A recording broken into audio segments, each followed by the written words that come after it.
Go ahead. This is a ticket to Philadelphia, Pennsylvania.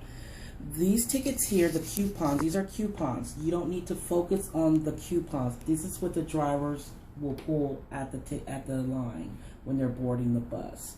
This is not the concern. The concern and the most important part to focus on is the itinerary. The itinerary, depending on where they're going to, could be 1 or 2 or 3 pages. This is what is considered the receipt. It has all the information.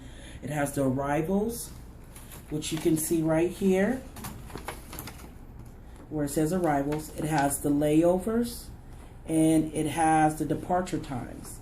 And over here, it has the actual schedule. The bus number is never on the ticket, so do not look for the bus number on the ticket. And the number here, right here, is the confirmation number. So don't get confused with anything. That's just the confirmation number of the ticket.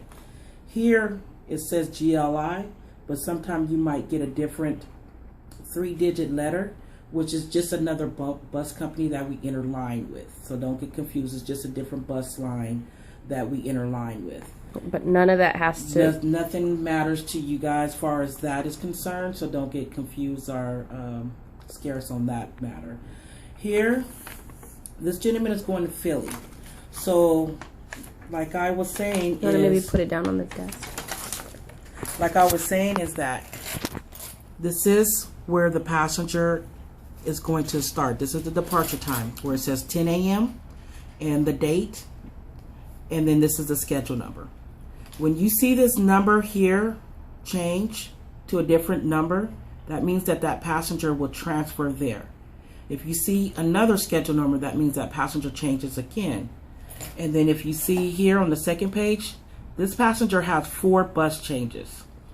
And here in the middle, it'll tell you how long that passenger will be at that location.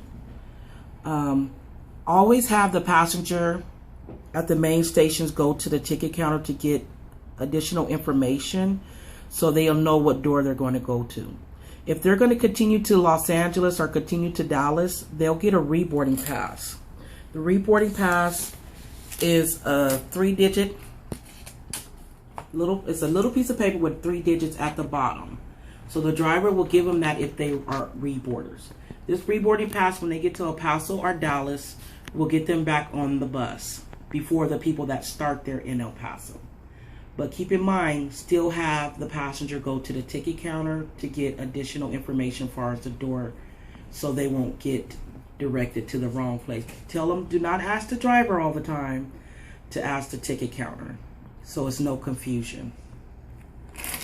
Real quick, the most important thing that you need to keep in mind is that when you see the schedule number change, that's all you need to be concerned, and that's all you need to highlight for the passenger that is getting on the bus. Like I was saying, the passenger here transfers 4 times. This passenger is going all the way to Philly.